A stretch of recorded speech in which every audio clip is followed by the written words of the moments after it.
I think I have a newfound appreciation for Call of Duty 4. I was always aware of how groundbreaking it was when it first came out. I enjoyed its campaign for the most part and its multiplayer when I played it for the first time years after launch. It wasn't until now where I started to learn how much effort really goes into creating a game like this, where I started to view the game from a different lens, with one mission in particular. It's one of the most recognizable openers in CoD history, the one that opened the floodgates of what this franchise is going to represent even 17 years later.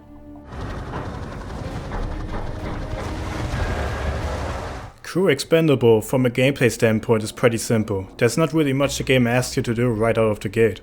After the mission briefing, you rappel down onto a freighter to take out a set of soldiers at the bridge. Weapons free. Bridge secure. Hold your fire. You make your way into the ship, closely follow your team as they check every corner, and silently take out who they come across, almost like it's a tactical shooter. Once outside on the deck with the rest of the crew, the helicopter arrives and clears up the suppressing fire from the other side so your team can safely enter the next area. Then some more walking, with a few gunfights in between until you finally get to the container which contains the package you need to extract. The operation doesn't go as expected because of course it doesn't. Ready to secure package for transport. No time, Bravo 6. 2 bogies headed your way fast. Grab what you can and get the hell out of there. Fast movers. Probably mixed. We better go. And it wraps up with an explosion and an intense freighter escape where you barely make it out with only the manifest.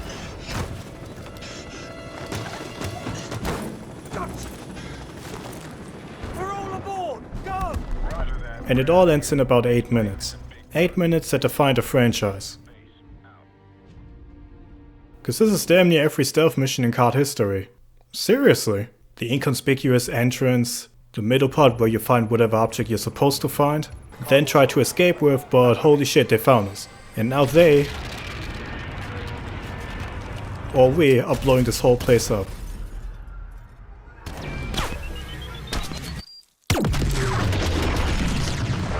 And now we gotta Michael Bay our way out of this thing.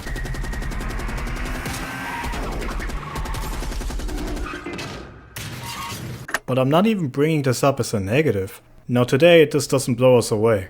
But for its time, this almost cold open introduction into the series was everything. It set a benchmark for what Call of Duty is going to be from that point forward, surpassed by its sequels in terms of scale and presentation. What Crew Expendable does best is set the mood and making clear how different Modern Warfare would change things up from the usual trench warfare of Call of Duty 1, 2, 3. Of course the game still has the USMC missions that resemble the World War II titles the most in gameplay. The single player demo even included one of those. And according to the devs, even back in 2007 you already had critique that went something along the lines of this is some of the same shit as before, not gonna lie. But the SAS campaign was the variety CoD 4 needed. Back to Crew Expendable, however, this level of cinematic presentation in a modern setting was unprecedented in first-person shooters. Already right from the start when you see Price smoking a cigar in a helicopter, which became a staple for him later in the franchise. Right next to the huge freighter you're about to conduct this operation on. The first encounter is swift, and the following section does an excellent job building suspense with its soundscape and slightly claustrophobic level design. Hallway, clear. Clear left. Check those corners. Move up. The classic nighttime and rain combination throughout the mission adds to the somewhat covert nature this mission tries to go for in the first half. And that's the visuals shine the brightest, regardless if it's in the original or in the remaster. Also, I gotta hand it to Raven for the remaster. A lot of the environments are beautifully re-rendered in the Advanced Warfare engine, and the game makes for some clever use of depth of field in the cinematics. Various colors are also a lot more vibrant, and little details like rain droplets landing on top of your gun, or the glasses inside of your gas mask slightly cracking after the explosion are neat little details.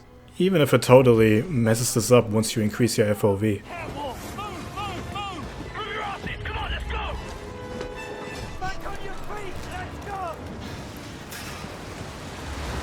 Of course we can't forget about Stephen Barton's and Harry Gregson Williams' soundtrack that perfectly complements to the tension of every set piece.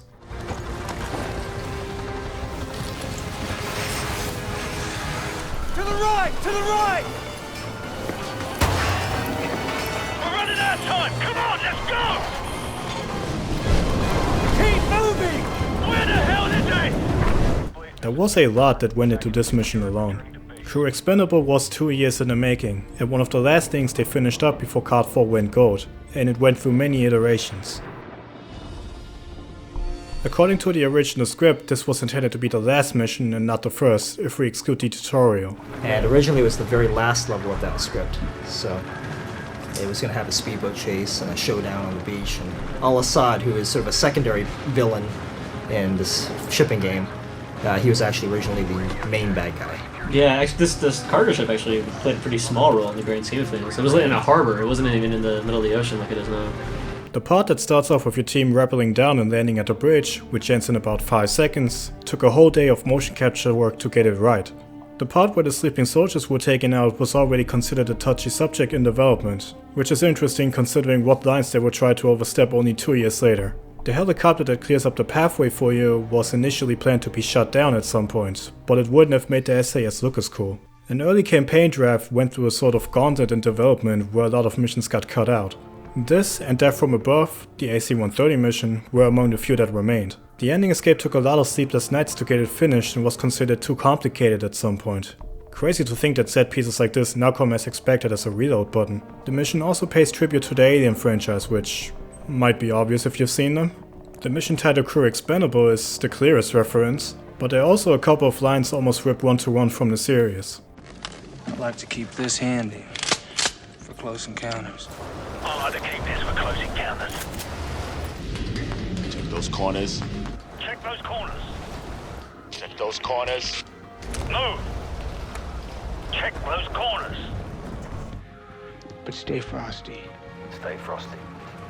We are leaving! On your feet, soldier! We are leaving! The Alien films obviously didn't invent all of these phrases, but considering what one of the inspirations was for this mission, I think it's fair to make that comparison. I think it's very clear how impactful Call of Duty 4 was in the Xbox 360 and PS3 console generation, from its single player structure, down to the way we progress through levels and unlocks the multiplayer, for better or for worse.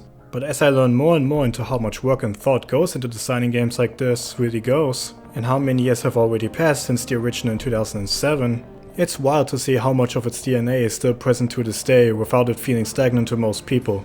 I may not play every single entry that comes out, but even I admit that with the newest titles I don't always get tired of the usual tropes they revisit. But that's because its core issues lie in a totally different department of this franchise.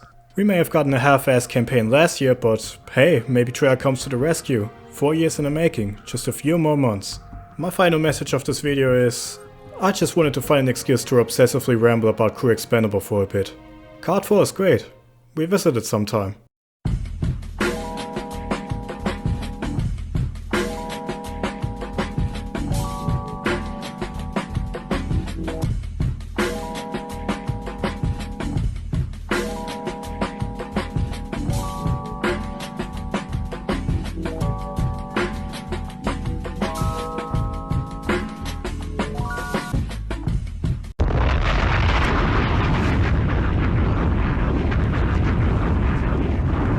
Down the Marco.